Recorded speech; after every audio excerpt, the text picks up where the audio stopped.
Well, hey, everybody. Thanks for joining. Appreciate you all being here for our next Orkes virtual developer meetup. We want to do more of these sort of meetups whenever possible and some other type of events as much as we can. But for the time being, we're doing these virtually because everyone can join from wherever we want to. It's all good. But in the meantime, I'm going to throw this up on my screen here real quick and hopefully all can see it. If you want to follow along with anything that we're talking about, if you want to follow along with building your own workflows and trying those things out and getting a better sense for how workflows can be more dynamic and have better control over failure states and timeouts and everything you might want to build out a more effective application, check out our Orkes Conductor Developer Edition. You can see it right here on my screen. Go to that short URL, bit.ly/orkes-dev-edition. You can sign up with your Google account. There's a couple other ways you can sign up. It's totally free. It's a Developer Sandbox. It's your own namespace, so you can jump in there, build to your heart's content, and I encourage you to do so. Just click. Well, you can't click on this on my screen. You can, I guess, touch the screen, but it's not really going to work. You will need to type that into a browser. I'm sorry, but if you go to this URL right here, that'll get you into our Developer Edition. You can try that out. Excellent. And I think we've got all of our guests here, so we're going to get started. So I want to start with our special guest, Cecil Phillip from Stripe. Why don't you jump in and say hi to everyone? Sure, sure. So first off, thanks for having me. Definitely appreciate being here in the space and being able to talk to you and all your customers and whatnot. But everyone, my name is Cecil Phillip. I'm a staff developer advocate at Stripe. Generally, what my team does is, we do a lot of, proof of concepts. We do a lot of dog fooding. We do demos. We do live streams and webinars and things of that nature. And really, the goal is always just to try and make the experience for you building integrations with our tools and services just a lot easier. One of the things that we see with Stripe is, payments is a scary thing, right? Kind of like you think about security, right? Security is a scary thing. And so we just try to make it a little bit easier for you to kind of plug those tools in together, right? And so that's essentially what my team does. Awesome. Well, thanks for being here, man. Really appreciate it. Viren, do you want to go next? Yeah, sure. Hi, everybody. My name is Viren. I am one of the co-founders at Orkes. And yeah, happy to be here. Oh, you're being a little humble there, Viren. Come on now. Like, I don't think Conductor really would exist if you hadn't done some cool stuff back at Netflix. Do you mind, for anyone who's watching this for the first time and maybe seeing you talk for the first time, would you mind giving a little bit of background on like the sort of superhero origin story on where Conductor came from? Yeah, absolutely. So yeah, we built Conductor at Netflix. The primary reason why we built Conductor was, you know, thinking about how do we enable developer productivity? How do we let people build applications in a distributed environment? Have them, build, durable state management that runs in a cloud, survives failures, infra failures, network failures, and still continues to kind of, complete and provides that level of resiliency. We open source Conductor. Conductor is very widely used across multiple industries today. Started at Netflix, but then today you see that in pretty much every major industry, every different verticals, you see adoption of Conductor all over the world. So yeah. Awesome. Thank you. And last but definitely not least, Dale Brady, a convert from not only our open source community and using open source in production, but now one of our engineers here at Orkes. Mind saying hi to everyone? Yes, I'm Dell. Honestly, I guess I just loved working with Conductor that much that I just had to come and build it at this stage. But go ahead, Jeff. No, go ahead. Oh, yeah, but yeah, I'm a software engineer. I'm also a part-time hobbyist electrical engineer and part-time mechanical engineer. So there's a little bit of everything and a little bit of anything, really. Anything nerdy. There you go. Love it. Yep. When you worked on Conductor open source in production in your past life, what would you say was like, was there a moment where you were sort of like, oh, okay, yeah, this is what I need to be using? Was there that sort of like, I guess, aha moment for you? And if there was, what was that? Resiliency. The having multiple microservices and then trying to use things like Kong, different gateways, all the different stacks and all the different infra that kind of you piece together. The resiliency you gain with using something like Conductor and the kind of back off, retry, any of those mechanisms, it's such a simple thought, simple paradigm, simple concept that when you kind of bring it into this orchestration framework, it's saved hours of issues and catch up and replaying and fixing issues that I otherwise would have had to sit there, manually sit in a DB, replay messages, redo this, redo that, and kind of step through the whole framework, make Kafka do things. It's saved me countless times. Awesome, dude. Right on.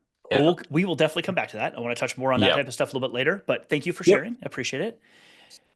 And real quick, before I come back to Cecil here in a second, just to call it out since we're here, and I'm a little disappointed. I should have given a little bit more homework to both Dale and to Viren, but like unless Dale's got a shirt that I can't tell here, the fit at least from the Orkes side today is Orkes. And I see Cecil understood the assignment. He's got his stripe. He's got his stripe fit on. So we're all representing here, which is good.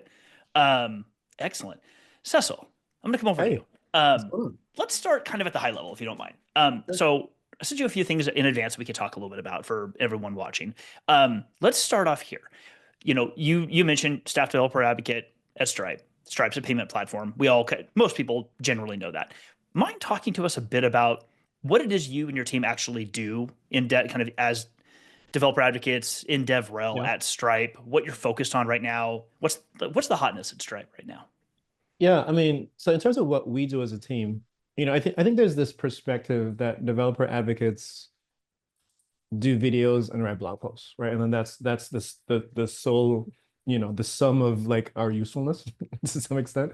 But I mean, it actually goes deeper than that, right? Because I think everything that you see us produce, and even some of the things that you don't see us that we produce, like it always has an intent, right? And the intent is usually like, how can we build a better product for you, right? And so I think about folks from, whether you're building like a mobile app or a web app, whether you're building something with AI or whatever the case is, right? Like do our APIs, fit for, the development flow that you have, right? And we have to, as developer advocates, first we have to be developers, and then two, we have to try and understand, what are some of the patterns and practices, what are some of the situations, not just from the business side, but from a development side that you're trying to accomplish. Like where are you hosting your app? What platforms are you running on? What programming languages are you using? Are you trying to compile to native? Is WebAssembly a thing that's important to you? And so how can we build, support for those development experiences that kind of go into those spaces? And so kind of going back to it, like a lot of what our team does is one, trying to understand again the developer perspective. You know what I mean? Like what are your issues and what are you trying to do? What are you trying to solve? And then also to how can we help with the planning of features internally so that whatever it is that we're building is actually helping you be more productive externally.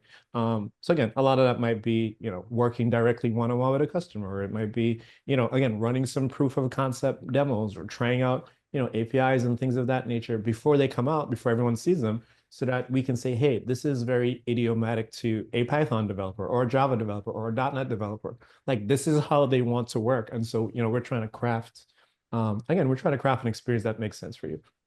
That makes sense. And it's interesting because, for those of us who work generally in the developer relations industry, whatever, you want to call that, the implementation of a developer advocate or this type of role can look a little different at every organization, depending on what their products are and what the needs of the business are. And we're encountering something very similar here at Orkes when we think about what you just described for Stripe, where we do really need to sort of empathize with the developer, but more specifically, not just empathize with, but try to understand what they're dealing with. What's the cultural challenges? What's the actual technology problems they deal with on a daily basis?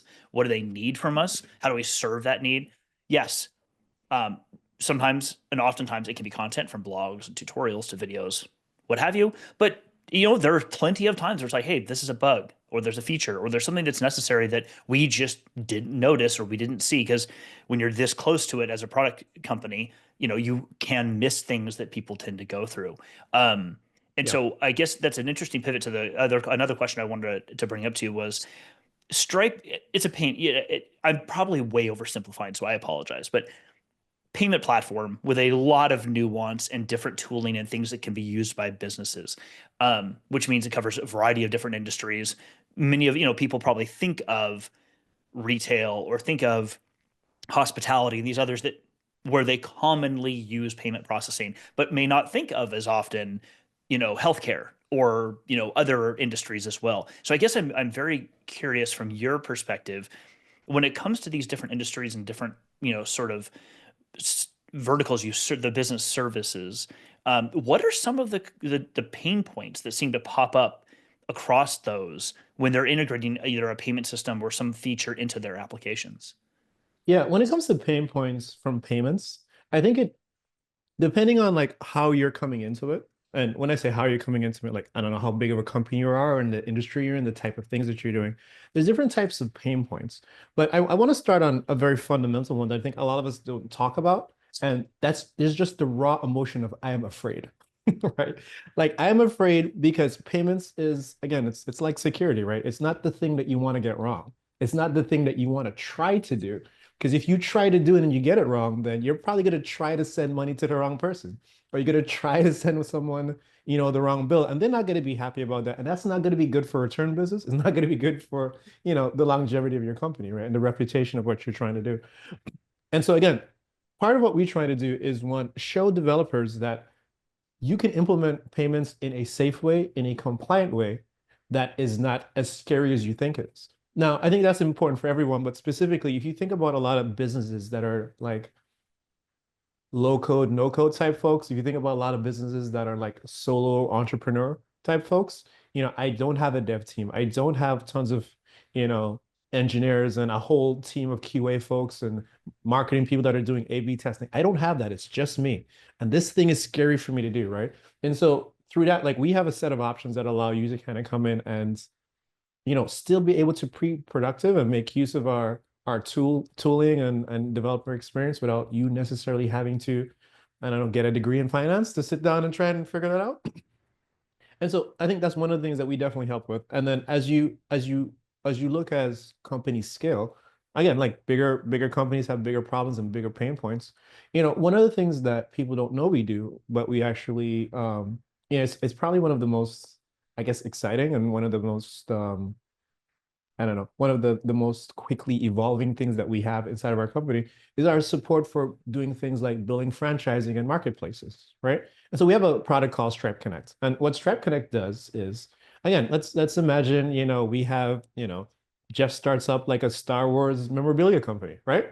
And so, Jeff has his company and he's like, you know what, I'm doing pretty good right here. Like, I want to expand to South America. I want to expand to Europe. I want to expand to Canada, right? But what do you have to think about now? You have to think about, conversion rates. I got to think about taxes.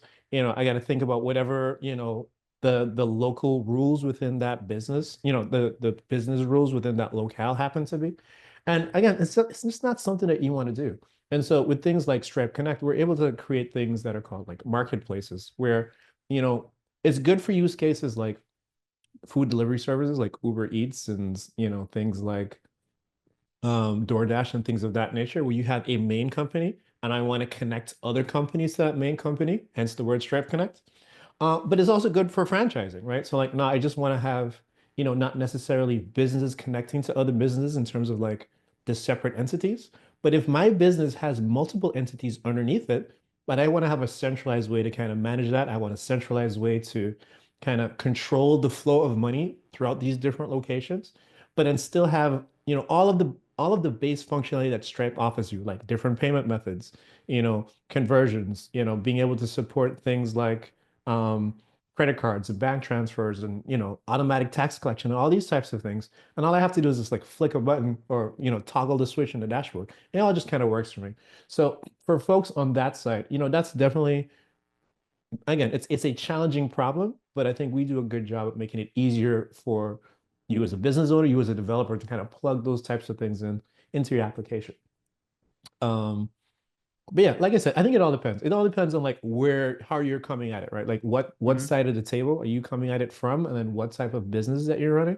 Because everyone has like a different a different problem that they got to deal with. Right? 100%. And actually, there's a few more things like threads there I wanted to tug on, but one in particular. And Dale, if you don't mind, I'll put you on the spot here for a second because I wanted to kind of get your take as somebody with a coming from sort of I guess we call the customer side, over to working on Orkes and working here and seeing a variety of different ways customers and others potentially use Orkes Conductor or build their application workflows.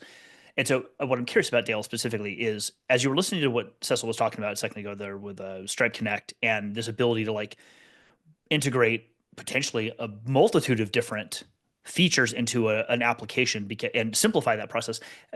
How do you view that when it comes to actually building out your workflows and building out your application, like in the experiences you've had when you've had to connect to multiple different services to fit whatever design you're trying to build out, if you have access to something like what Cecil was just describing? I'm very curious how that kind of resonates for you and how you could see yourself or us in general using that. Well, I think the concept, I think, of kind of this like even Stripe's Quick Connect, a lot of the programming frameworks and a lot of the programming tools like software engineers have used over the years have frameworks and tools that have made them very modular in this sense. And you're only kind of seeing this bubble up now towards kind of the consumer level. And it's tools like Stripe's Quick Connect or Conductor or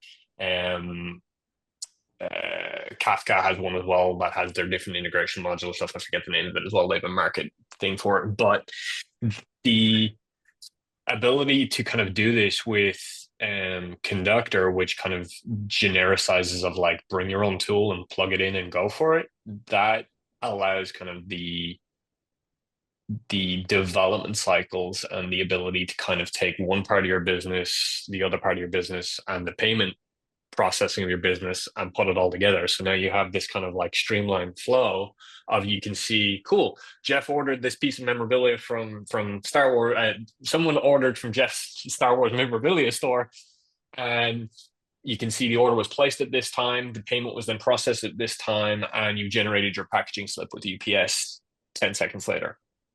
Great for you internally when you're going to go audit. But now you can start to kind of build on the business. You can start to show customers like real time where their order is at, up until it's like, shit, cool, it's being packed, cool, it's being here, it's here, it's here, it's here. So kind of tools like Conductor, Stripe allow us to kind of like start plugging all of these different frameworks together. And there's Netflix has kind of done it from the software side early on, and like it's starting to kind of just build and build and build and build and build. And that's ultimately, I think, kind of where we're heading. We see a lot of the LLM tools and AI tools now are starting to become kind of this modular style setup of just kind of plug it in and go.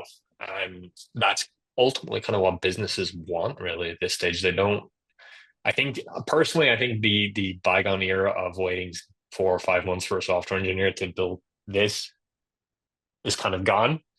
It definitely sped up, I think, but Conductor helps massively in taking all of these disparate technologies and kind of putting them together for sure. Nice. You know, Dale, I want to jump on that a little bit because, yeah, I agree with you 100%.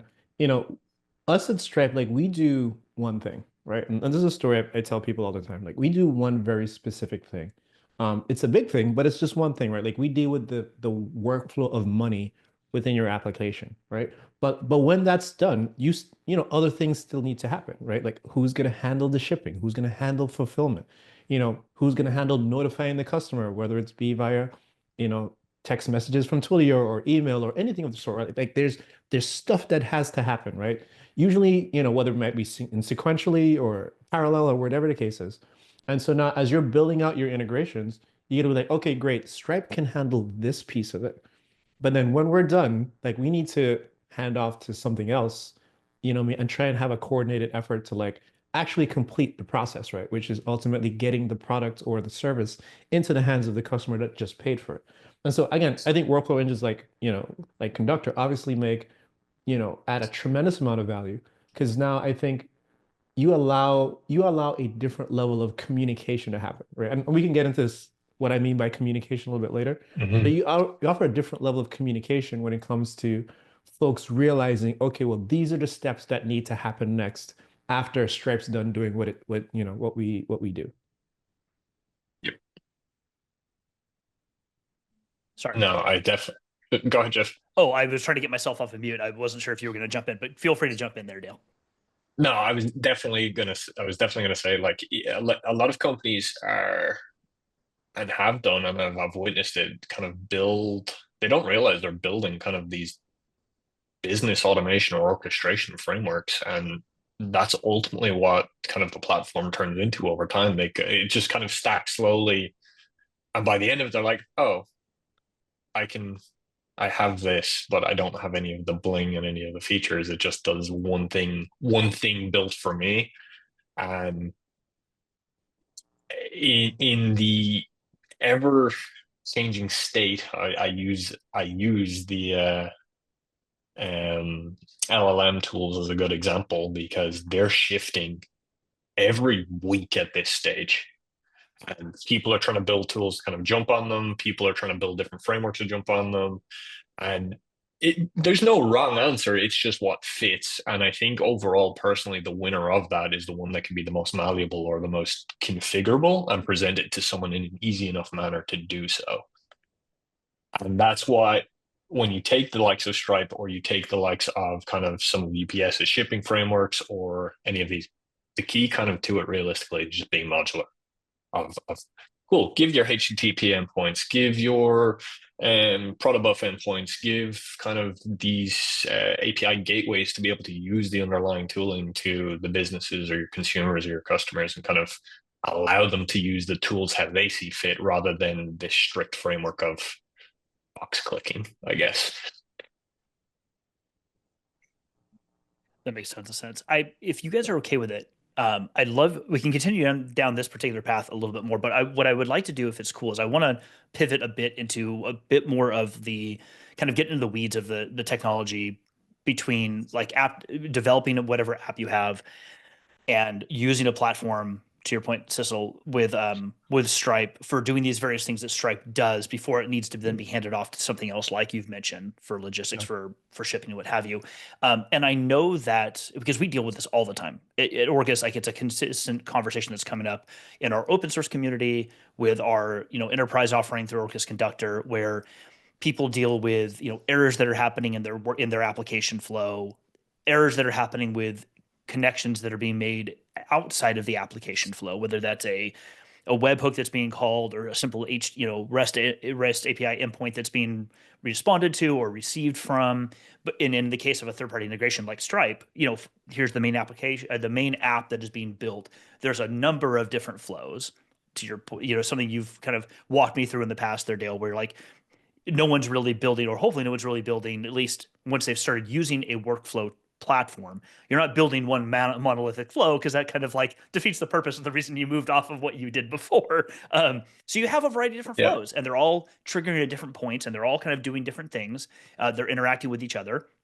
Some of them may or may not be then triggering different services within a platform like Stripe. So how do developers deal with, and Cecil, I'll come to you first. How do you see developers often dealing with the errors that they might have when it comes to like payment processing or other steps? Like, how are they actually handling that? Is it typically something that is happening within the payment side, where there's an error or what have you they have to deal with, or is it more of they're dealing with some sort of challenge that just happens to affect the payment processing component of their application? Yeah, that's one of those consultant answers, right? Like it depends kind of thing. It definitely depends on like the use case and what folks are trying to do. What we try to do to help guide you into a position of success is, even with our APIs themselves, right? Like as you're calling our APIs, like we try to, have like a level of resiliency built into that call, right? So for instance, if you think about like retries and exponential backoffs and these types of things, right? Like you can make a call to Stripe, and then you can specify a retry like in our SDKs, right? You can specify a retry as you're calling these things, right? And again, bad things might happen for different reasons, right? Like maybe, I don't know, my son walks into the room and flipped the power switch and turned off my laptop, right? Like, oh, that's not fun. Like I'm trying to order Christmas presents, right? Like that's a problem. Or, could be an issue with the data center. You're running a big business, right? Like, and so now you as a business are making calls to these APIs and SDKs, and there's a power outage, there's a hurricane, there's an earthquake, like things happen, right? Or it might be something that's very transient, right? Like there was a blip in the matrix kind of thing, and all of a sudden, like, the connection dropped, right? And we have to retry that situation. Um, you know, one of the things that I see developers do, and I hope that we try not to do, I see people often like trying to brute force these things, right? Like brute force these calls to whatever the service is. And so let's say I make a call and I'm like, I'm just gonna spin up 10 threads and I'm like, I'm just gonna fire all of them at once. And whichever one comes back first successfully, I'm just gonna take that one. Right. But for obvious reasons, I think that's a very inefficient way to kind of approach the problem, right? For, one, you're spinning up all these additional resources. Two, you're probably going to hit your rate limits faster because you're making the multiple the same API call multiple times, trying to, see what's gonna work kind of thing. Um, but generally, what I would tell people to do, within your code itself, it's generally a good idea to build in some level of resiliency into it. If it's not natively baked into the API or the platform that you're using, a lot of languages that I work with have their own resiliency thing. Whether it's Java, .NET, Python, whatever the case is, right? Like think intelligently about like how do you want to handle these types of problems, right? And then what does it mean when the failure happens? So, often when we talk about workflows, we talk about like compensations, right? Like, hey, a bad thing happened at this point. I retried it, but it's still happening. How do I back off from that, right? When the retry happens and good things happen, like that's fine. Like that's the happy path. We're still going down a good place, right? But when a problem happens and it's happening for an hour, 2 hours, 3 hours, at some point you're like, okay, we gotta bail on this one, right? We gotta come back and do something different, right? But now if you're in the middle of your process, like I already notified the customer that we got their order. I already notified the customer that, we have inventory or whatever the case is, but the shipping failed. What do I do now, right? Like, how do I back out from that? Or do I really want to back out, or do I want to just hit pause for a second and come back a little bit later?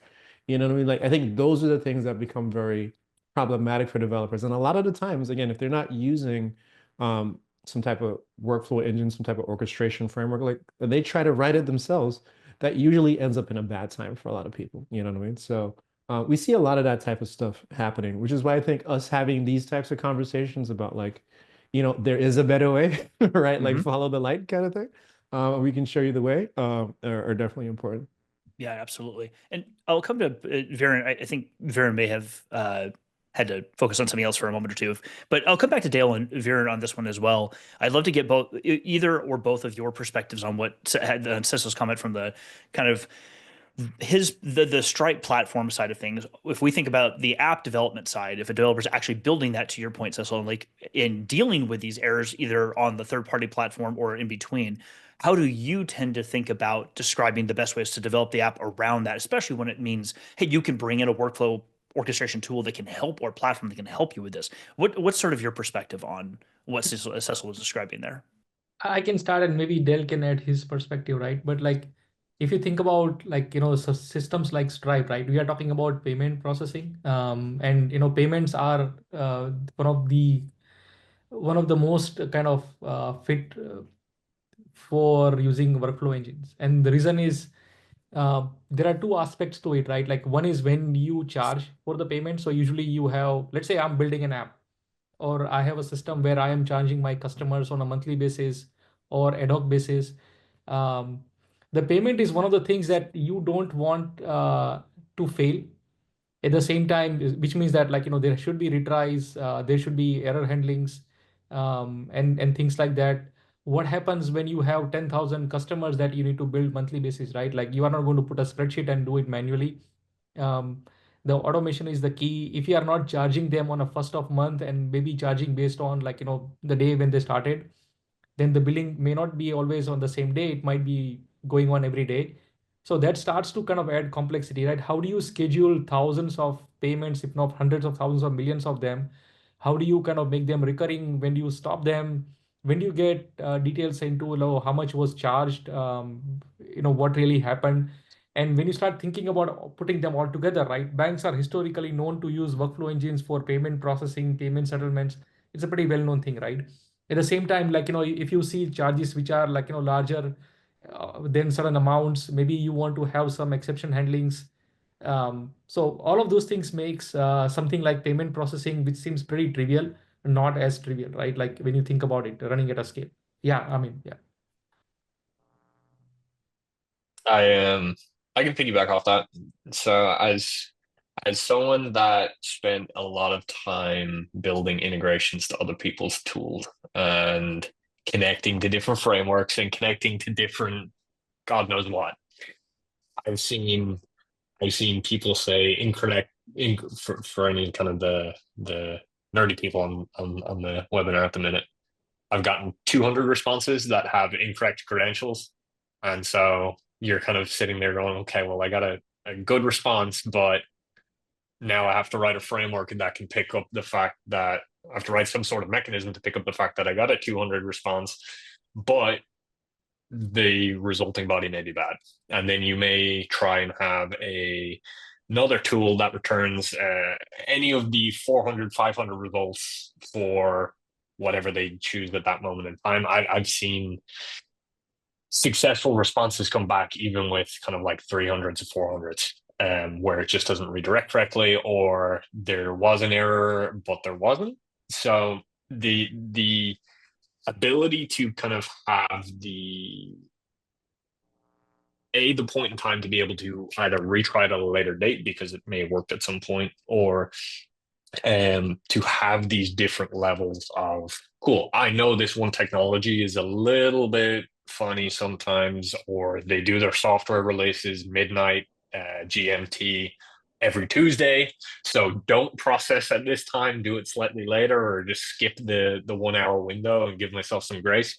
The configurability of that, and this kind of loops all the way back to kind of where we started on this kind of modular stuff. The more modular you get, obviously, the harder it gets to manage. And so you kind of have this not kind of tool sprawl, vendor sprawl, whichever, and trying to control that is fun as well. And in previous times, I've written some very pretty code that works great, and I've written some very bad looking code that's like, hey, it works, don't touch it, don't breathe on it, don't even look in its direction. And so I think you always end up having to kind of write defensively, and I was only speaking to Viren about this. Where you write defensively always changes. You know, there's some tools that you can just pick up and it's like, cool, I know if it's going to break, it's going to break, and it's going to break exactly like this. And then there's other tools that you can just get kind of anything, everything, and it's the kind of control of that and the sidestepping those issues is definitely on kind of the consumer of those tools, because you know you may be the one person that uses it slightly different than everybody else to make your business work, and that's what's triggered it. And so me going to Cecil and be like, hey, I do this one weird thing with your tool, will you fix it for me please, is always a hard ask, because the changes of the underlying tool that may be involved of doing that can be massive in some cases, and in other cases it's like, yeah, sure, I got you. And so it's always kind of like a fun pick and mix. There was one or two companies that I did reach out to at the time and asked them, hey, can you tweak your endpoint ever so slightly? And they were like, absolutely. Saved me hours. And so I think when it comes to any of the automation orchestration frameworks, the ability just to be able to nail those of, cool, this failed, pause, stop doing anything else, that, and being able to catch yourself that way is kind of crucial in this day and age, especially when you take something like payment processing. If I get triple charged for something, I'm going to be annoyed. And I'm a software engineer, so I understand how it happens. I'm really glad you brought that up, Dale, because it's interesting being in the roles that a lot of us are in. One of the things we do is we talk to customers, we interact with the community members, we kind of try to keep a pulse on how people are using the tooling. And in a lot of cases, the reason we want to do that is, I mean, we want to be there for them if they need help, if we want to provide support, provide insight. You know, in the whole concept of developer relations, in many cases, we want to say, you know, someone may be asking a question or having a problem, we want to be able to create content for them, because maybe we might be thinking to ourselves, the platform actually does what you're looking for. You just may not be aware of it because we don't have good information out there for you. Let's go fill that gap. To your point, though, it's always really interesting to know how people are trying to use the platform, because there's so much nuance there. It can easily be someone's trying to use it in a particular way because they're not aware that what they want to do could either be done simpler or could already be done with a feature built in.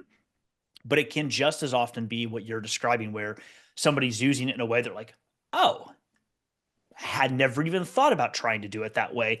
Interesting. And to your point, does that mean that requesting something, submitting a PR, asking for a feature is out of the scope of delivery? No, not at all. It's always good to mention it, always good to ask.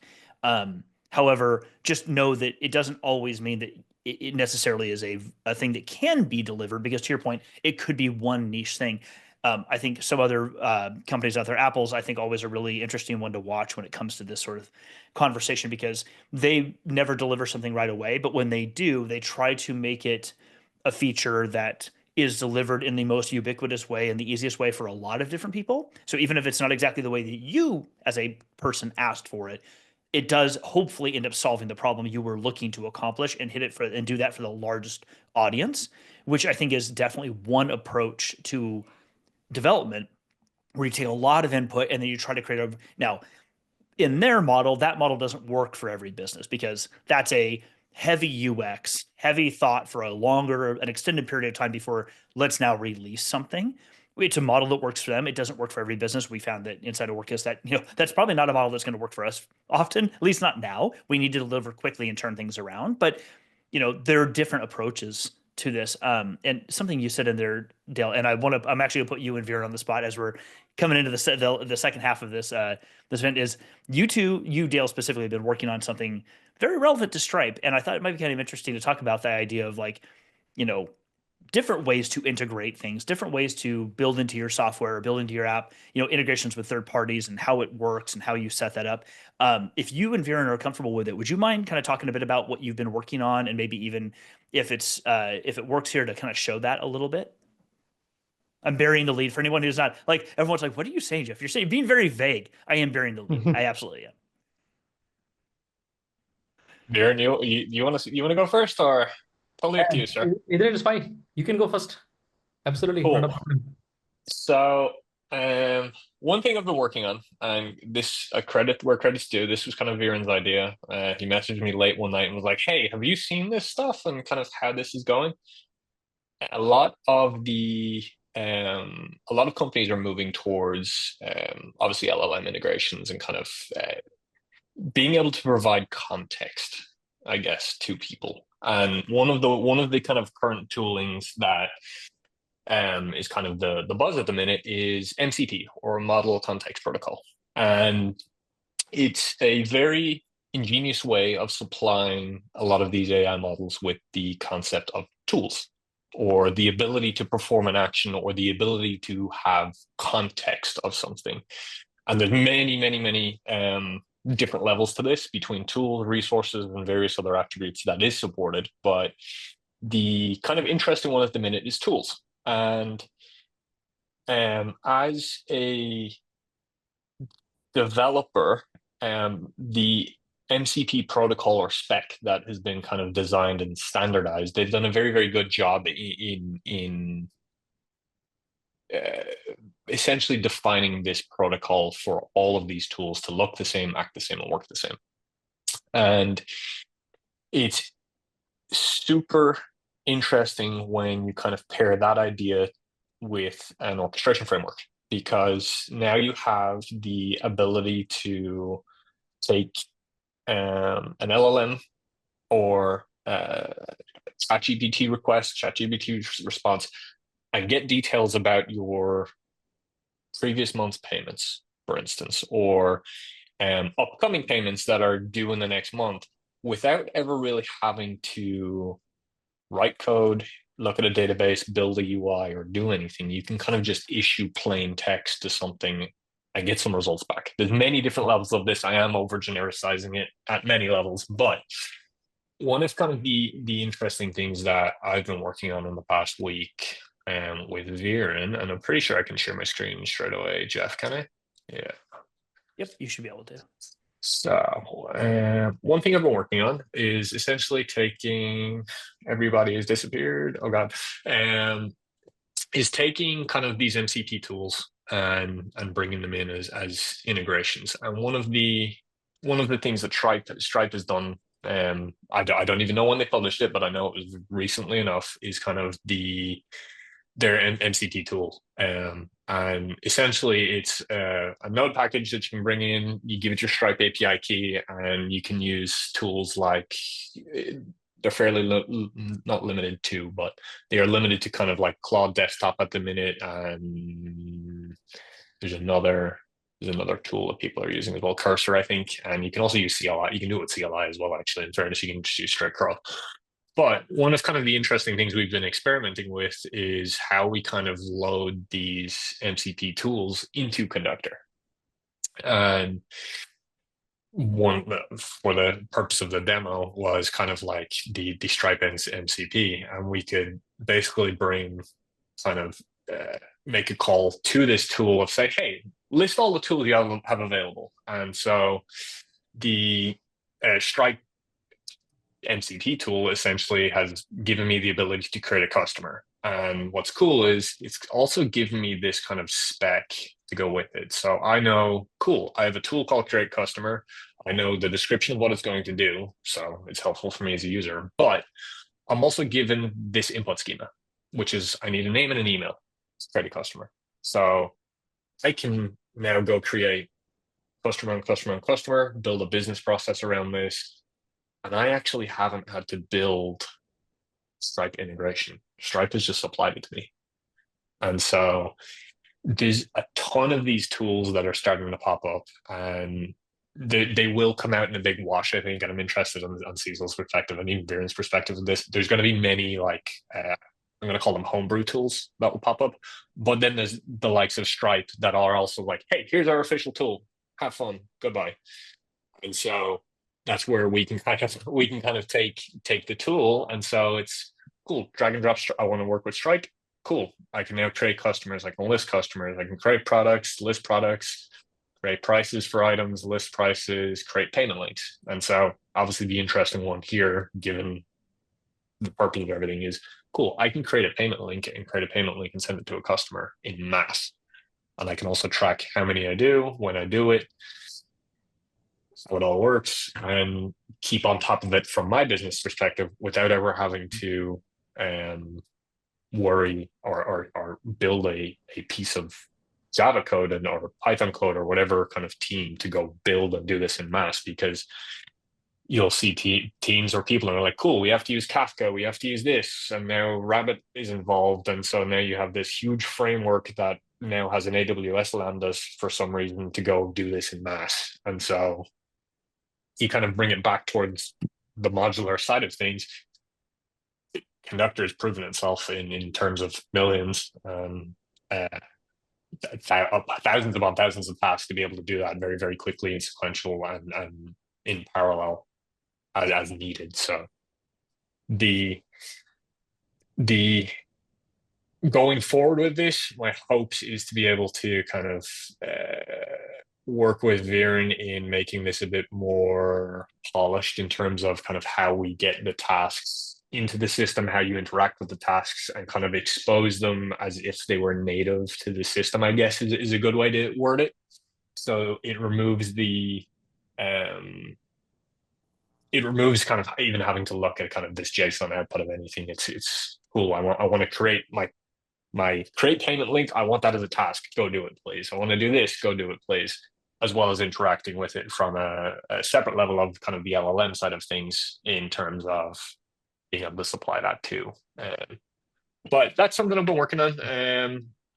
It's going pretty well at the moment. This is kind of a demo instance. This one was made a call to list prices. And I can see here when it was created, per unit is in USD, and it is 500 for this item, a line item price, I guess, if we want to call it that. And then obviously products, here is a subscription that was created with the CLI essentially. But we can see how we can start to chain this together between using Conductor's tools of kind of, cool, grab the ID, grab this, list any of the prices that I want, create a payment link for me, please. And so you can start to chain all this logic together with, I dubbed them Conductor primitives. I don't know how Viren feels about that one, but I dubbed them as that. I was like the basic kind of tool set you'll get with Conductor of your inline tasks and kind of the transformation tools that are supplied. So that's essentially what I'm working on, but I'm interested in kind of what Cecil and Viren have to say. And like, I think the biggest thing here is that if you are building a deterministic workflow, you can build it out or leverage this inside your, agentic flows where uh, the entire orchestration is done by an LLM rather than humans.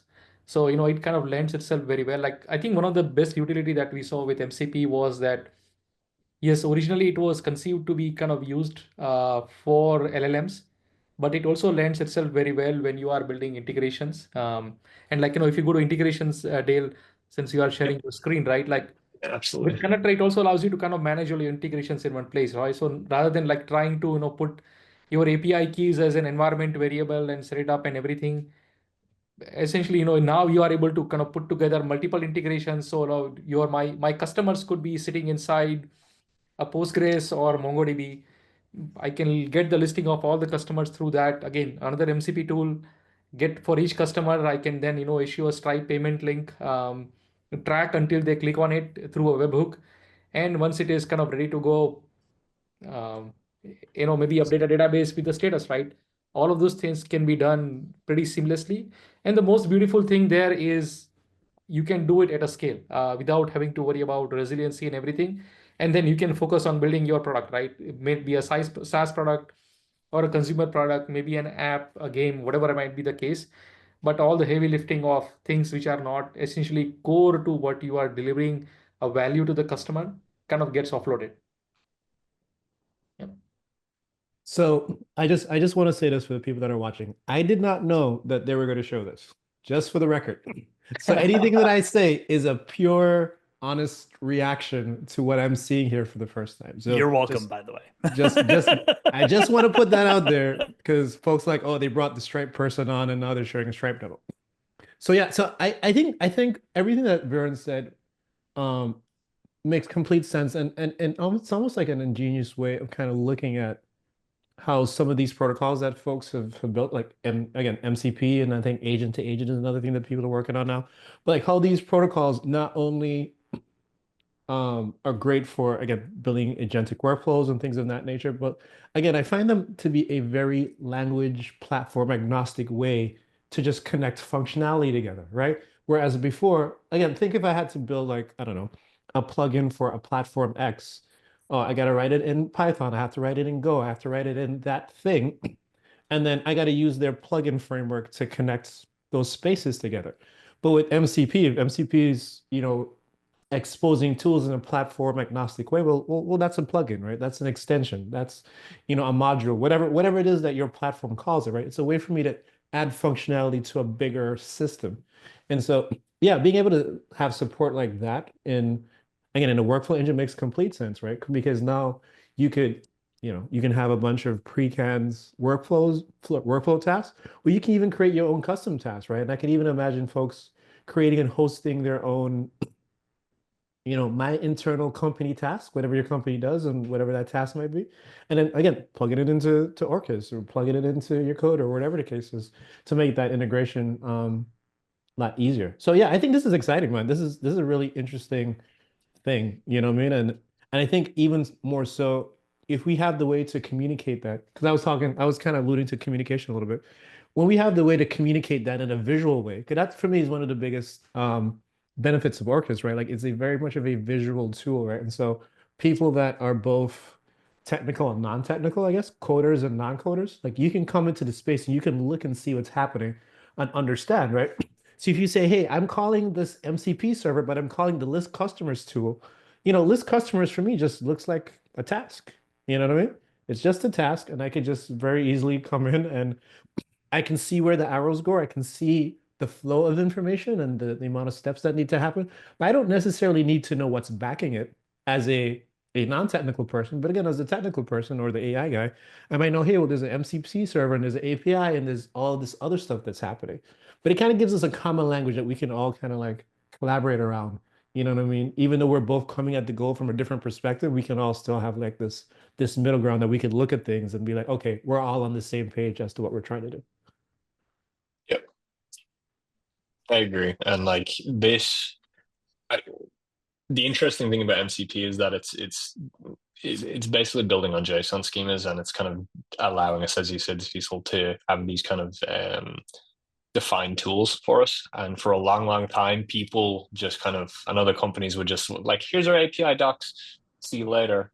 This packages kind of the API docs as a usable platform for us. And I say us as in developers as a whole. So it's a very interesting shift if you kind of take off the AI LLM hat and kind of look at it just from a cool, I'm getting a JSON API spec there and then provided for me, and I can essentially just make a call to and from it, as well as the various other features of it. But it is a very interesting area at the minute. I think they kind of the biggest thing with LLMs obviously is kind of the resiliency, hallucination checking, all of those issues, and the Orkes framework is very good at kind of piecing that kind of logic together and kind of walking, as you said, you're able to see the kind of that path as it kind of walks forward. And the ability to do that, whether you're technical, non-technical, you can expose this UI to an end customer if you wanted to. And you can take the definition and expose it in many different ways to end customers. But the tooling underneath it all and kind of the ability that this provides many different companies is interesting going forward, I think. And some ways I think we've kind of like, every time I think we've like hit the halfway point of a barrel on the LLM stuff or the AI stuff, I'm like, oh, okay, yeah, okay, we're kind of there. Nothing else really is going to change. And then I wake up one morning and now you can do something completely crazy with it, and something completely different that it's like, okay, cool. That's another level of tooling and another level of everything, but it's interesting. Yeah, and I think, Dale, to your point, one of the things I've been loving about following this world around AI, LLMs, insert acronym here today that's the new hotness, whatever it happens to be. The kind of riffing off what you just said, what I love about this is there are so many different people from different backgrounds with different perspectives that are seeing new and creative and interesting ways to utilize the technology and take it to a place that most of us would never have considered just because we have different backgrounds. It means that what can be delivered to a developer and to ultimately to a business becomes more interesting and more impactful. And I'm glad we're having this conversation today, because between companies like Cecil, like Stripe, and then like Orkes with Orkes Conductor, we're trying to all, I think, make it clear that we're all aware of it, and we're at least keeping an eye on these things, and as quickly and as wherever possible, trying to integrate with them and test them out and use them, and MCP being the latest example of that, or one of the latest examples of that. I think it's a good indicator that like organizations like ours are really trying to understand them and then do something with them as quickly as we can, wherever it can possibly make sense for an end developer and for a business, et cetera. So we're not just kind of like, it's one of the hard parts about, I think in many cases, you're sort of very large organizations that make big platform software or other types of offerings, is that those are all great and there's a stability and there's a lot of reasons to go with those. But one of the challenges can always be they can't necessarily, for the way their businesses works, they can't necessarily move that quickly with, they might be trying things in a skunk works someplace in the back end, but delivering that into a product might be something that takes a long time. And it makes sense because of the type of business model they're in. But it's really nice to know that organizations like ours represented here are able to take advantage of these and test them out and potentially deliver them a lot quicker, because it makes a big difference for the customers and companies that we talk to.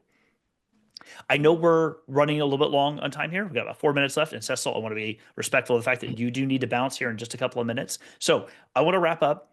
Does anybody have any final thoughts they want to throw out there? Cecil, any calls to action you want to throw out for the viewers, either watching live now, catching us in the replay afterwards? Yeah, I think for me, and Jeff and I have done like some streams and some stuff like that before in the past. And with him exposing me to Orkes and what it can do and how it does what it does, I think, looking at um, how Stripe is as a platform. And for folks that don't know, like, yeah, Stripe has a lot of APIs, but Stripe is a very event-driven platform. Like we fire a lot of events based on whatever you're doing. It's like you might call a create customer API, but we're gonna fire an event so that your your backend systems, or whatever's listening, your queuing systems and all these types of things can react and fulfill whatever type of task or whatever type of orchestration needs to happen.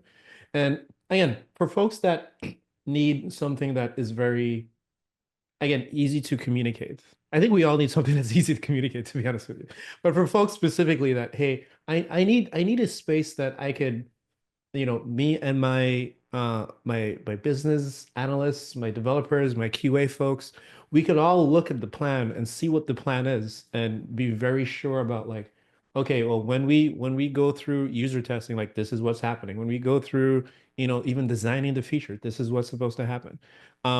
Because again, like, sometimes these workflows can get extremely complicated, have a lot of branching structures and things of that nature. And so again, if we could reduce the amount of confusion that can happen by communicating that very clearly. And I think Orkes does an amazing job at allowing us to communicate that in a way that, again, everyone can see it, but then still also giving you the flexibility to just be able to support and add different operations, like this MCP server that I'm seeing for the first time, which I think is really cool. So I definitely recommend to folks look at, hey, if I'm building something out, like, how can I put these two things together to make my business that much more robust, that much more reliable. You know what I mean? Because, there's some things that you just don't want to do. And for me, I think the best code that you could have is the code that you don't have to write and let someone else write it. And so if I can have Orkes handle the resiliency and, again, clearly communicate like what that orchestration looks like for me, and now I just have to worry about like defining the actual task. Like that just sounds like a win for me. Awesome. Well, thanks for being here, man. Really, really appreciate it. Dale and Viren, any closing thoughts before we wrap up?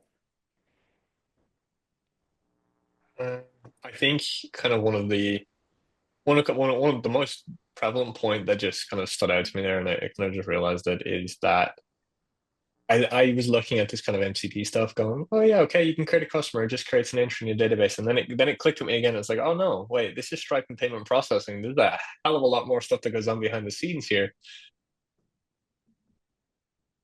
And doing that in an event-driven way is not easy. So hats off to you, honestly, to you, Cecil. Like that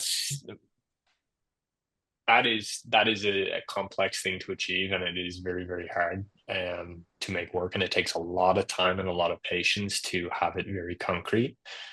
And Stripe has been around a long time at this stage, and kind of they've been polishing it and been perfecting it, and that's kind of like being able to then deliver something.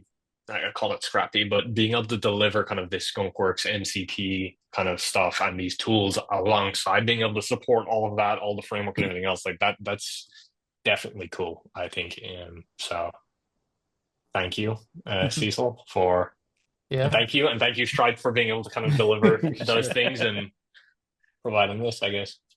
Viren, anything finally want to wrap up with? No, I think I would like to echo what Dale said, right? Like payment processing, like purely on the backend side, it's a pretty complex beast altogether. It's not easy. And like, and if you think about Stripe, right, what it makes it easy is like just gives you a payment link and just looks pretty simple.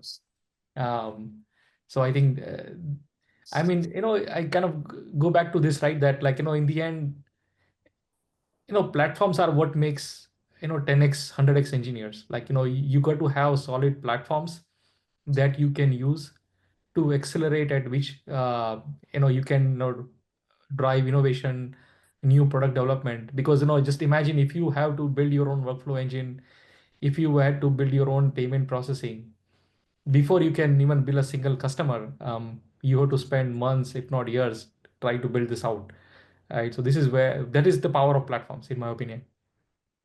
Yeah. Awesome. Well, thank you all so much for being here. I really appreciate it. And just to wrap up for everybody who is still with us or catching us afterward, just a couple quick notes left over. I'm throwing it back up on the screen here. So this is our link to our developer edition. So if you go to bit.ly, whatever, slash Orkes Dev Edition, you'll go ahead and sign up for a free Dev Edition account. It's our Developer Sandbox. You can definitely follow along, and hopefully in the not too distant future, you will see this MCP integration with Stripe. We'll see. No promises just yet, but it's definitely going to be worked on. And a couple other things, if you want to keep up with events and things that we're doing, you can go over to community.orkes.io, which is our discourse where you can ask questions, find our FAQ. We'll be regularly posting about events like this coming up. We're going to be trying to do these developer meetups about every 3 weeks. So that's fantastic. And then lastly, if you want to jump into our Slack, you can always get us over on orkes-conductor.slack.com, and you can join up with the Slack to be part of that community as well. And as kind of to wrap up, I just want to say thanks everyone for being here. Sincerely appreciate it. Have a great rest of your day, night, wherever it happens to be, and we will see you in the next one soon. Take care. Bye, everybody.